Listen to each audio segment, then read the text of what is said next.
밤하늘의 별을 셀 수 있을까요? 밤하늘의 별을 셀 수 있을까요? 라는 제목으로 같이 말씀 나누겠습니다. 이상과 현실 사이에는 언제나 머나먼 거리가 있는 것 같습니다. 살 빼야지 하는 사람의 손에는 치킨과 피자가 들려 있을 수도 있고, 운동해야지라고 다짐하는 사람은 누워서 과자를 먹을 수도 있습니다. 준비한 발표가 마음대로 되지 않고 무언가를 열심히 한다고 해도 항상 원하는 결과가 나오는 것은 아닙니다. 또 옷가게에서 예쁜 옷을 샀는데 옷만 예쁠 수도 있고, 유튜브를 보면서 만든 기대감 가득한 요리는 맛이 없을 수가 있습니다. 나를 구하러 올 왕자는 백마를 타고 어디를 갔는지, 내가 깨워야 하는 공주는 어디에서 잠들었는지 알 수가 없고, 시간이 흘러서 결혼을 한다 하더라도 막상 이것이 내가 원하는 결혼이었을까라는 생각을 종종 하게 됩니다. 이렇게 우리의 삶에는 이상과 현실에는 머나먼 거리가 있는 것처럼 느껴질 때가 많습니다. 그런데 이상과 현실뿐만 아니라 믿음과 현실 사이에도 머나먼 거리가 있다는 것입니다.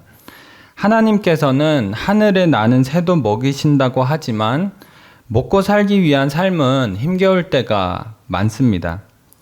또 예수님께서 내가 세상을 이기었다고 하셨지만 이기는 걸 떠나서 믿음을 가지고 사는 것 자체도 벅찰 때가 많습니다.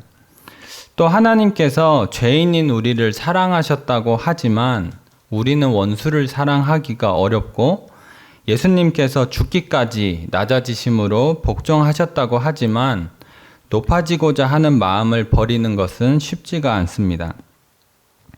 이렇게 믿음과 현실 사이에는 머나먼 거리가 있기 때문에 믿음을 가지고 살다가 보면 때로는 혼란스럽고 때로는 막막하게 느껴질 때가 있는 것입니다.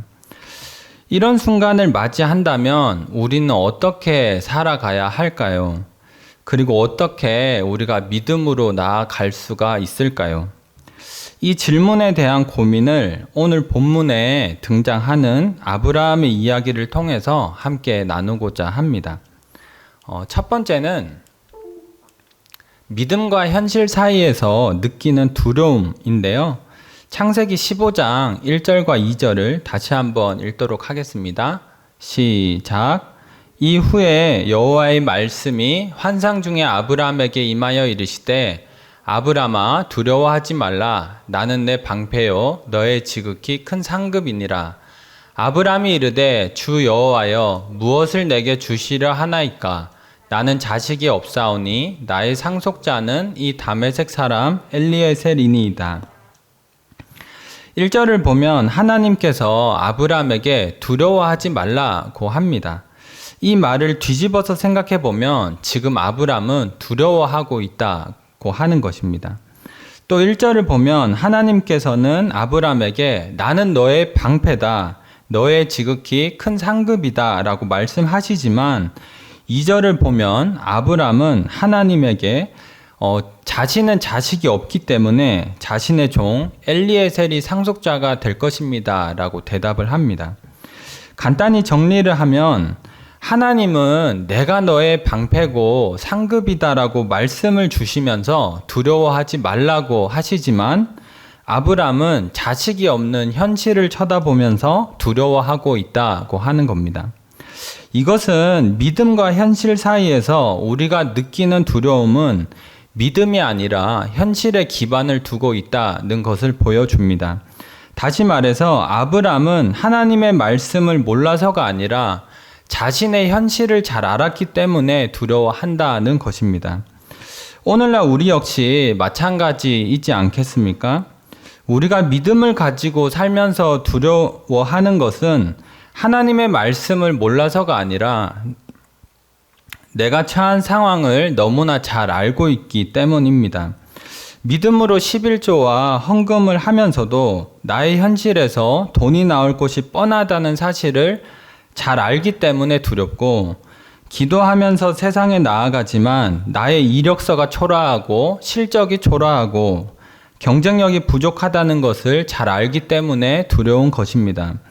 아브람 역시 하나님의 말씀을 몰라서가 아니라 내가 마주하고 있는 현실이 어떤 것인지 너무 잘 알기 때문에 그래서 두려워하는 것입니다. 이렇게 자신의 현실을 쳐다보면서 두려움을 느낀 아브람은 두 가지 행동을 합니다. 첫 번째는 스스로 결론 내리기입니다. 저희 2절 말씀 다시 한 번만 함께 읽도록 하겠습니다. 시작. 아브람이 이르되 주 여호와여 무엇을 내게 주시려 하나이까? 나는 자식이 없사오니 나의 상속자는 이 다메섹 사람 엘리에셀이니이다. 2절을 보면 아브람은 하나님께 무엇을 내게 주시려 하십니까? 라고 묻습니다. 이러한 아브람의 물음은 두 가지로 읽을 수 있다라고 생각을 하는데, 첫 번째는 이미 주어진 현실이 너무 뻔하기 때문에 하나님께서 과연 무엇을 주실 수 있으십니까? 라고 묻는 것입니다. 이미 나는 자식이 없고 엘리에셀이 상속자가 될 것인데 이러한 상황에서 과연 하나님께서 무엇을 주실 수 있으십니까? 두 번째는 이미 주어진 현실이 너무 뻔하기 때문에 하나님이 무엇을 주신다고 한들 바뀌는 것은 없다는 것입니다. 하나님께서 무엇을 주신다고 해도 여전히 자식이 없고 엘리에셀이 상속자가 되는 결과는 바뀌지 않을 거라는 것입니다. 무엇으로 읽든지 간에 2절에서 가장 중요한 것은 아브람이 현실 속에서 하나님과 상관없는 결론을 스스로 내렸다고 하는 것입니다. 아브람이 내린 합리적인 결론에서는 하나님이 하실 수 있는 일은 없는 것처럼 느껴집니다. 그래서 아브람은 무엇을 내게 주시려 하나이까? 더 나아가서 하나님께서 무엇을 주신다고 한들 내 삶이 바뀌겠습니까? 라고 묻는 것입니다. 두 번째는 하나님을 탓하기입니다. 저희 3절 말씀 함께 읽도록 하겠습니다. 시작.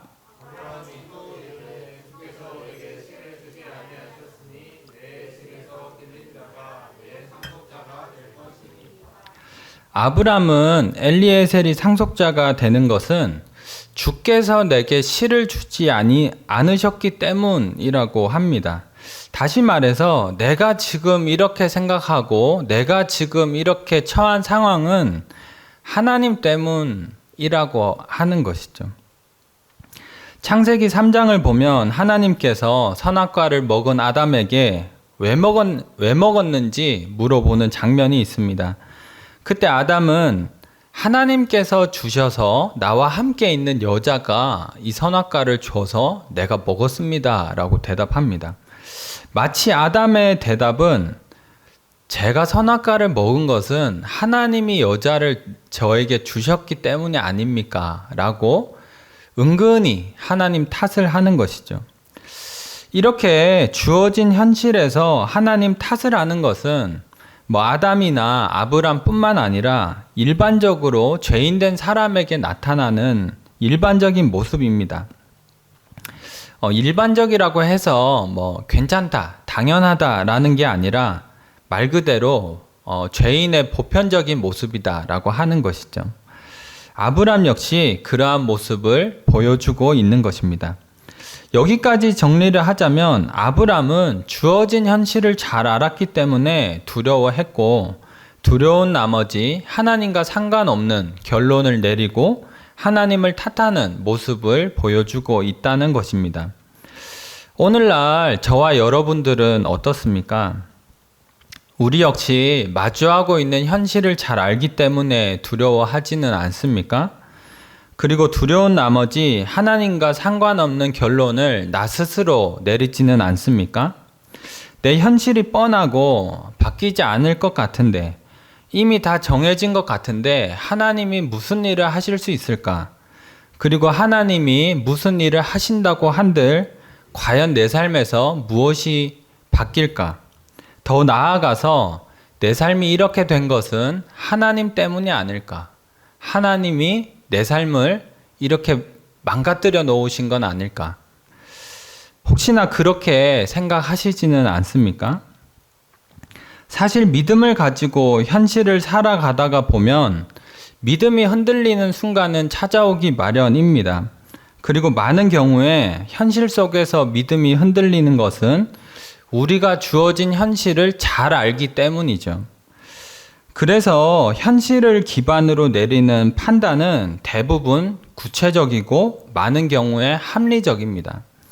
아브람이 자식이 없는 현실 속에서 엘리에셀이 상속자가 될 것이라고 하는 판단은 구체적이고 합리적이죠. 그렇기 때문에 힘이 있는 것이고 현실 속에서 내린 판단이 믿음을 흔드는 그런 일이 생기는 것입니다. 그러나 아무리 현실을 기반으로 한 판단이 힘이 있다 하더라도 믿음으로 나아가지 못하면 소망이 없는 것이죠. 만약에 아브람이 내린 합리적인 판단대로 엘리에셀이 상속자가 되면 과연 아브람의 삶에 기쁨이 있겠습니까? 아브람이 내린 결론대로 엘리에셀이 상속자가 된다면 아브람이 과연 기뻐했겠습니까? 그렇지 않겠죠. 아브람은 자신이 내린 결론, 엘리에셀이라는 결론을 내려놓고 나서 두려워하고 있는 것입니다. 그것이 진짜로 자신의 삶에 찾아올까봐 두려워하고 있는 것이죠. 오늘날에도 많은 사람들이 두려워하고 소망을 갖지 못하는 이유는 더 구체적이고 더 합리적인 판단을 하지 못해서가 아니라 이미 충분히 구체적이고 합리적인 판단을 하기 때문에 두려워하는 것입니다.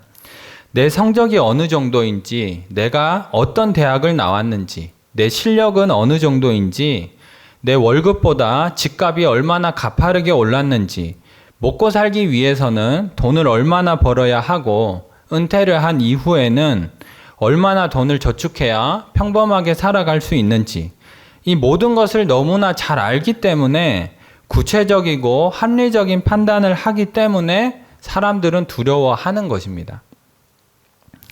합리적인 판단을 하지 말라는 이야기가 아니라 합리적인 판단은 하되 그것을 넘어서서 우리가 믿음으로 가야 한다고 하는 것이죠. 그래야 우리가 이 세상을 살아갈 때 두려움이 아닌 소망을 가지고 살아갈 수가 있기 때문입니다. 그렇다면 우리가 어떻게 해야 믿음과 현실 사이에서 믿음으로 나아갈 수가 있을까요? 또 하나님은 현실 속에서 이 스스로 결론을 내린 아브람을 어떻게 믿음으로 나아가게 하셨을까요? 여기가 두 번째 대답인데요. 두 번째는 믿음과 현실 사이에서 믿음으로 나아가기입니다. 믿음과 현실 사이에서 믿음으로 이끄시는 하나님의 방법은 두 가지입니다. 첫 번째는 말씀으로 바로잡기입니다. 4절을 저희 한번 같이 읽도록 하겠습니다. 시작.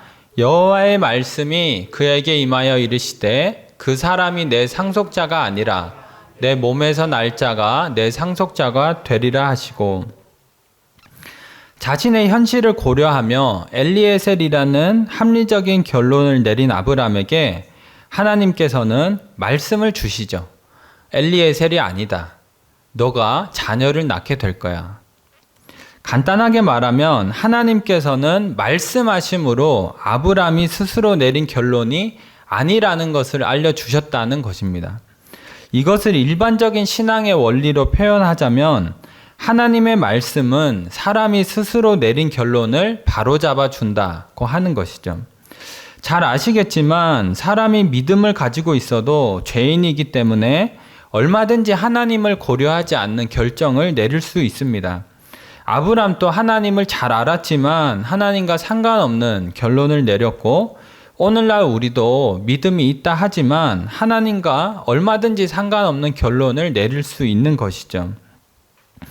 그렇기 때문에 우리는 매일 하나님의 말씀 앞으로 가야 하는 것입니다. 하나님의 말씀은 믿음과 현실 사이에서 내가 내린 결론이 맞는 것인지를 판단해 주기 때문이죠. 만약에 내가 내린 결론이 맞다면 우리는 말씀 속에서 확신을 가질 수 있을 것입니다. 그러나 반대로 내가 내린 결론이 잘못됐다면 하나님의 말씀이 그거는 아니다. 엘리에셀은 아니다. 그거는 아니다. 라고 바른 길로 갈 수 있도록 바로잡아 줄 것입니다. 말씀 안에서 확신을 가지는 사람은 내가 제대로 가고 있다는 것을 알기 때문에 현실이 불안하고 두려워도 꿋꿋하게 믿음의 길을 걸어갈 수가 있는 것입니다. 그렇지만 말씀 안에서 확신이 없는 사람은 내가 제대로 가고 있는지를 모르기 때문에 믿음이 있다 하더라도 현실 앞에서 얼마든지 두려움을 가질 수 있다고 하는 것이죠. 중요한 것은 우리가 얼마나 구체적이고 합리적인 판단을 내리느냐 하는 것이 아니라 말씀 앞에서 얼마나 많은 확신을 가지고 살아가느냐 하는 것이 중요하다고 하는 것입니다. 이것을 이렇게 한번 표현해 보도록 하겠습니다.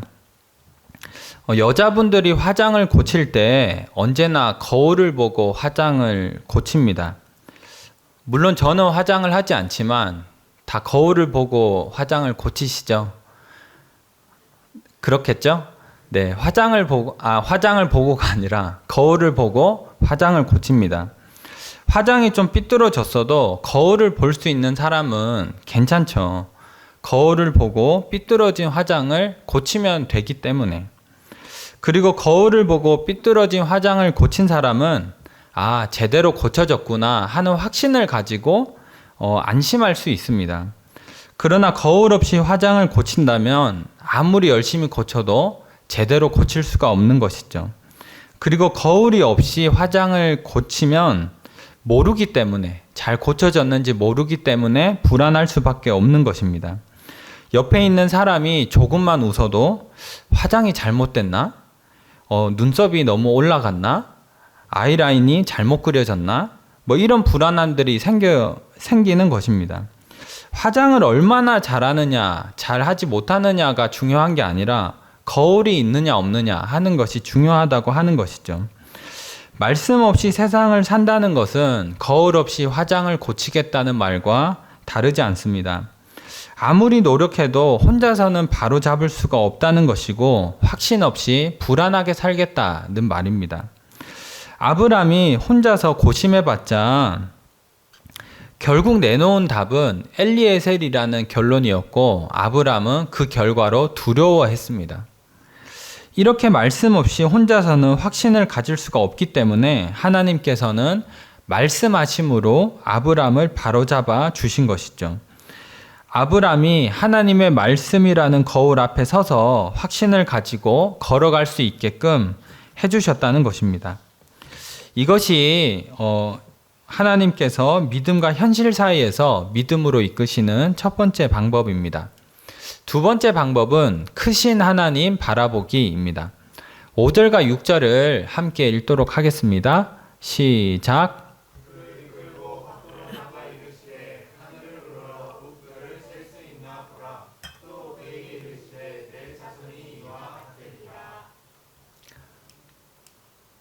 아브람이 여호와를 믿으니 여호와께서 이를 그의 의로 여기시고 5절을 보면 하나님께서는 아브람을 이끌고 밖으로 나가시더니 밤하늘의 별을 보라고 하십니다. 여기에서 보라고 하는 단어는 모래사장에 앉아서 바다를 가만히 바라보는 것이나 카페에 앉아서 바깥 풍경을 바라보는 것처럼 오랫동안 가만히 지켜보라고 하는 것을 의미합니다. 또 이 보라라고 하는 단어는 명령으로 되어 있지만 이 간청하는 감탄사가 붙어 있기 때문에 강하게 간청하는 의미가 있습니다.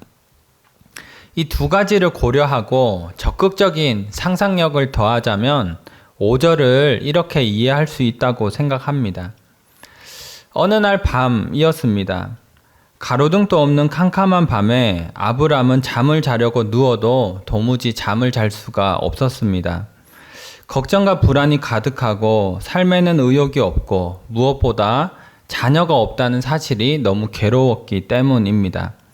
그래서 잠을 자려고 해도 잠을 계속 뒤척이고 있다가 결국에는 잠들지 못하고 이 침대에 걸터 앉아서 모든 것이 멈춰버린 것 같은 그런 기나긴 밤을 보내고 있었습니다.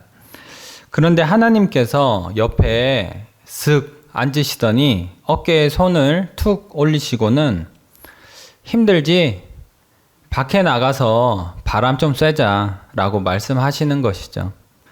여기 계속 있어봤자 안 좋은 생각만 계속 들고 괴롭기만 하니까 일단 밖에 나와서 바람 좀 쐬라는 것입니다.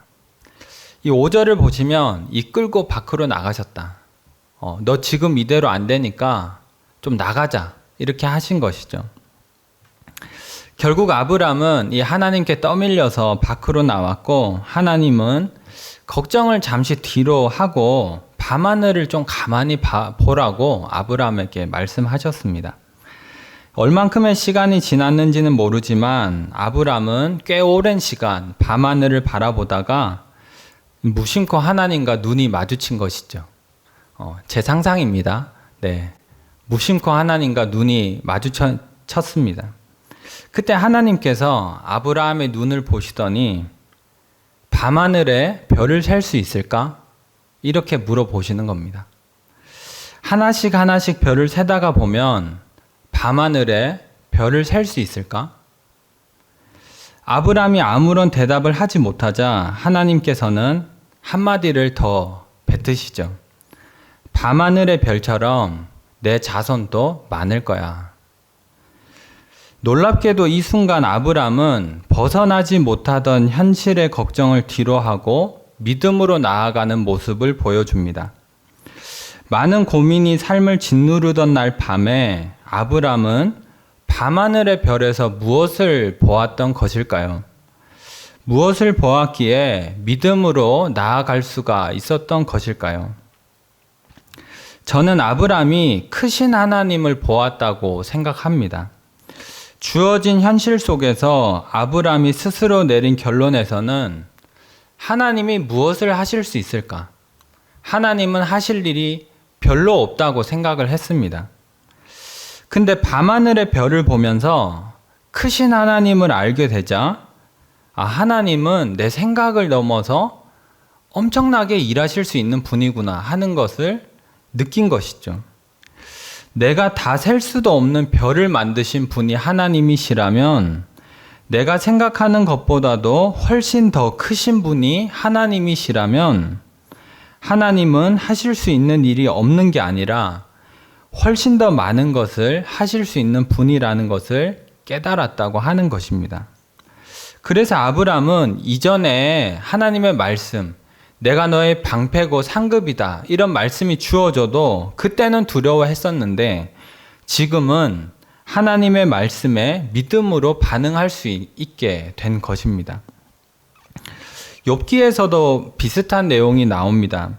욥기를 읽어보면 이 욥이 고난을 당한 후에 굉장히 냉소적인 반응을 보이는 장면이 있습니다. 자신은 잘못이 없지만 하나님이 이 고난을 주시기로 결정하셨기 때문에 뜻을 세우셨기 때문에 이 고난은 되돌릴 수가 없고 자신은 두렵다는 이야기를 합니다.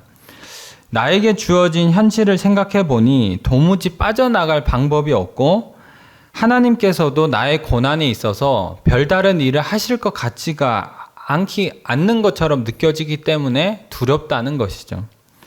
자신의 인생을 냉소적으로 바라보고 비관적으로 바라보던 이 욥에게 하나님께서는 이렇게 말씀을 하십니다. 무지한 말로 생각을 어둡게 하는 자가 누구냐? 하나님께서 보실 때에 주어진 현실 속에서 스스로 결론을 내린 이 욥의 생각이 대단한 것이 아니라 무지한 말로 어두워진 생각에 불과하다는 것입니다. 하나님은 자신이 내린 결론에 갇혀서 빠져나오지 못하는 이 욥에게 이 창조와 관련된 엄청난 질문들을 쏟아내시죠. 그때 이 욥은 크신 하나님을 보게 되고 이렇게 이야기를 합니다. 저 욥기 42장 2절과 3절 함께 읽도록 하겠습니다. 시작. 주께서는 못하실 일이 없사오며 무슨 계획이든지 못 이루실 것이 없는 줄 아오니 무지한 말로 이치를 가리는 자가 누구니이까? 나는 깨닫지도 못한 일을 말하였고 스스로 알 수도 없고 헤아리기도 어려운 일을 말하였나이다. 아브람처럼 욥 역시 자신이 대답하지도 못할 일들을 하나님이 하셨구나 하는 것을 보면서 하나님은 크신 분이구나. 내가 스스로 내린 결론에 가둬둘 수 있는 분이 아니라 훨씬 더 크신 분이구나 하는 것을 알게 되는 것입니다. 그래서 욥은 내가 한 말이 무지한 말이었고 무지한 말이었다는 것을 고백하면서 믿음으로 나아가게 됩니다. 아브라함이나 욥이나 보여주는 핵심은 이 믿음과 현실 사이에서 믿음으로 나아가기 위해서는 크신 하나님을 바라보아야 한다고 하는 것입니다. 마지막 세 번째는 믿음과 현실 사이에서 다시 피어오르는 불안과 하나님의 약속입니다. 창세기 15장 7절과 8절 저희 함께 읽도록 하겠습니다. 시작. 또 그에게 이르시되 나는 이 땅을 내게 주어 소유를 삼게 하려고 너를 갈대아인의 우르에서 이끌어낸 여호와니라. 그가 이르되 주 여호와여 내가 이 땅을 소유로 받을 것을 무엇으로 알리이까? 7절을 보면 하나님께서는 아브람에게 땅을 주겠다 이렇게 얘기를 하십니다. 근데 8절을 보면 아브람은 알겠습니다. 아멘 그렇게 하는 게 아니라 그것을 어떻게 알 수가 있죠? 무엇으로 알 수가 있을까요? 이렇게 물어보는 것입니다. 아브람이 하나님을 믿었음에도 불구하고 또다시 하나님의 말씀 앞에서 불안해하는 모습. 완전히 불신하는 건 아니지만 뭔가 불안한 모습을 보여주는 것입니다. 만약에 아브람이 하나님을 완전히 믿었다면 그것을 어떻게 알 수 있을까요? 이런 질문을 하지 않았겠죠. 그렇지만 뭔가 불안하기 때문에 하나님을 완전히 불신하진 않지만 뭔가가 마음속에서 불안하기 때문에 그것을 어떻게 알 수 있을까요? 라고 물어보는 것입니다.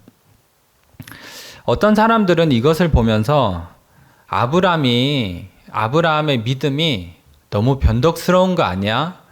그렇게 생각할 수도 있겠지만 저는 믿음과 현실 사이에서 믿음으로 살아가는 사람의 모습이 이런 것이 아닌가라고 생각을 합니다. 도종환 시인이라고 하는 시인의 이 흔들리며 피는 꽃이라는 시가 있는데요. 제가 잠깐 읽어드리겠습니다. 흔들리지 않고 피는 꽃이 어디 있으랴? 이 세상 그 어떤 아름다운 꽃들도 다 흔들리면서 피었나니 젖지 않고 피는 꽃이 어디 있으랴?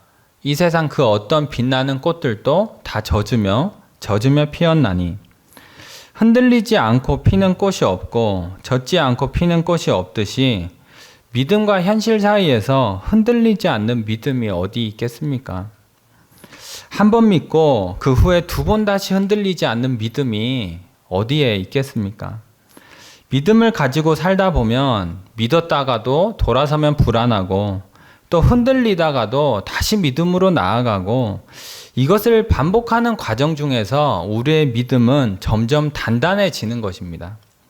그래서 아브람이 보여주는 모습은 변덕이 아니라 비록 불안한 모습은 보여주지만 그럼에도 단단한 믿음으로 가고 있다. 그렇게 이해를 하면 저는 좋겠다고 생각을 합니다. 다시 본문으로 돌아와서 설명을 하자면 하나님께서는 무엇으로 약속을 알 수 있을까 하며 불안해하는 아브람에게 약속의 증표를 주십니다. 9절인데요. 저희 9절을 함께 읽도록 하겠습니다. 시작. 여호와께서 그에게 이르시되 나를 위하여 3년 된 암소와 3년 된 암염소와 3년 된 수장과 산비둘기와 집비둘기 새끼를 가져올지니라. 하나님께서는 암소, 암염소, 수장, 산비둘기를 가지고 오라고 합니다.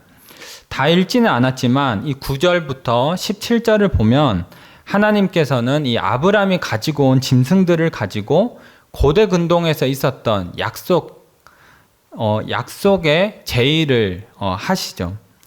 고대 근동에서는 이 아주 중요한 약속을 할 때면 이 짐승들을 쪼개 가지고 양옆에다가 두고 약속을 하는 사람들이 이 쪼개진 짐승 사이를 지나갔다고 합니다. 이 약속의 의미는 약속을 어기는 자는 이 짐승과 같이 쪼개질 것이다. 상당히 무섭죠. 그리고 또 하나는 이 약속은 생명을 걸어야 할 만큼 중요한 약속이다 라는 의미가 있습니다. 한 가지 독특한 것은 약속의 당사자 2명이 지나가야 하는데 하나님께서는 아브라함을 잠재우시더니 혼자 지나가셨다는 것입니다. 이것은 아브라함과의 약속을 하나님께서 내가 신실하게 지키겠다. 다르게 표현하면 내가 이 약속을 지키기 위해서라면 내 생명까지도 걸겠다는 하나님의 의지를 보여주시는 것입니다. 하나님께서는 또다시 불안해하는 아브라함에게 이 쪼개진 짐승을 통해서 확신을 주셨다면 오늘날 또다시 흔들리는 우리들에게는 제물이 되셔서 죽으신 예수 그리스도의 십자가를 통해서 확신을 주십니다. 이 십자가는 하나님께서 단순히 내 생명을 걸겠다는 의지를 보여주신 게 아니라 실제로 생명을 내놓으신 거죠. 이 약속을 지키기 위해서 의지를 보여주시는 게 아니라 실제로 생명을 내어주시고 피를 쏟으셔서 이 약속을 내가 지키겠다 하는 것을 보여주신 것입니다. 그렇기 때문에 믿음과 현실이 교차하는 곳에서 예수 그리스도의 십자가를 우리가 볼 수 있다면 하나님의 말씀과 약속에 대한 확신을 가질 수가 있는 것입니다. 모든 현실의 어려움에도 불구하고 우리는 믿음으로 나아갈 수가 있게 된다고 하는 것입니다. 이제 결론을 맺도록 하겠습니다.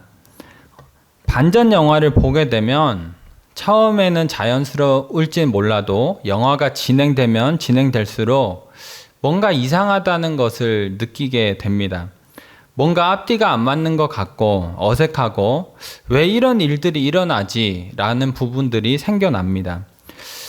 그렇지만 영화가 더 진행되고 이 결말 부분에 이르게 되면 그래서 그랬구나, 이래서 이랬구나 하면서 이해가 안 된다고 생각했던 부분들이 해결이 되죠. 그렇기 때문에 반전 영화를 볼 때는 이 중간에 이해되지 않는 부분이 있다 하더라도 이 끝까지 봐야지라고 생각을 하게 됩니다. 어떤 의미에서 우리가 믿음을 가지고 산다는 것은 마치 반전 영화의 한 가운데를 보는 것과 같다고 할 수 있습니다. 믿음을 가지고 산다고 다 잘 되는 것이 아니라 뭔가 이상하고 왜 이런 일들이 일어날까 하는 일들이 일어납니다. 믿음을 가지고 살았는데 왜 이런 어려움이 찾아올까? 예배를 잘 드리고 하나님을 가까이 하려고 힘썼는데 왜 이런 일이 일어날까 하는 일들이 생겨난다고 하는 것입니다. 그렇지만 하나님 나라의 역사의 끝에 이르게 되고 반전 영화의 결말이 이해되지 않는 것을 해결해 주는 것처럼 이 하나님 나라의 역사의 끝, 하나님 나라의 반전 영화의 끝을 보게 되면 우리가 믿음을 가지고 살면서 이해하지 못했던 것들을 이해하게 된다고 하는 것입니다. 그렇기 때문에 하나님의 결말이 있다는 것을 확신하는 사람, 그 믿음을 가지고 사는 사람은 믿음의 길을 끝까지 걸어갈 수 있는 것이죠. 현실의 문제 때문에 고민하면서 괴로워하는 아브라함에게 하나님은 이렇게 물으셨습니다. 밤하늘에 별을 셀 수 있을까? 하나님은 모든 것을 설명해 주지 않으셨고 아브라함 역시 모든 것을 이해하지 못했지만 하나님을 믿었습니다.